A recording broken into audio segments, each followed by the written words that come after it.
Bonjour à tous. L'objectif de ce tutoriel est de vous montrer comment bien configurer un tracteur dans FieldViewCab. Donc là je suis connecté à FieldViewCab et je vais donc aller dans Équipements. Dans Équipements, je retrouve tous mes équipements déjà paramétrés sur mon application et là je vais ajouter un nouvel équipement.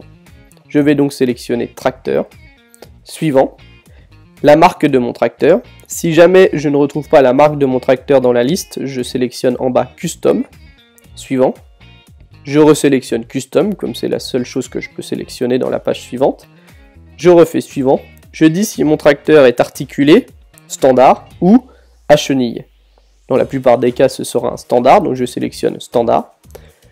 Je nomme le tracteur, je vais l'appeler tuto tracteur. Je fais suivant.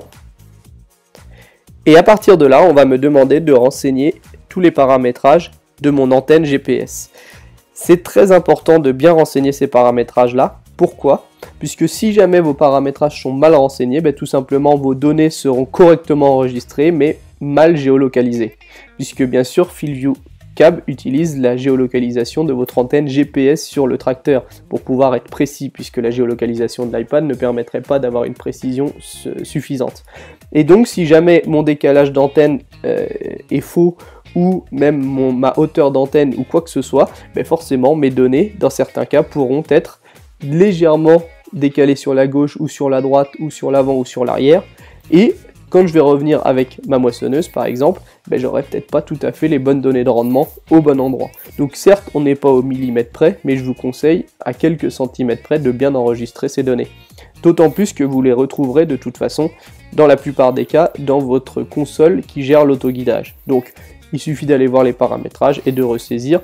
Si ce n'est pas le cas ou si même vous voulez les vérifier, ces paramétrages, ce qui peut être utile dans certains cas, il suffit de prendre un mètre et de faire quelques mesures, qui sont très simples puisque le A va être par exemple la distance entre l'attelage de votre tracteur et l'essieu arrière de votre tracteur. Le B va être le décalage de votre antenne par rapport au centre du tracteur. Souvent c'est 0 puisque dans la plupart des cas l'antenne GPS est centrée au milieu du tracteur. C va être le décalage entre votre antenne GPS et l'essieu arrière de votre tracteur. Et D, ça va tout simplement être la hauteur de votre antenne GPS.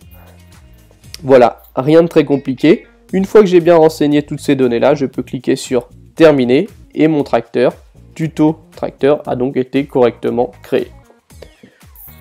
Bonne journée à tous!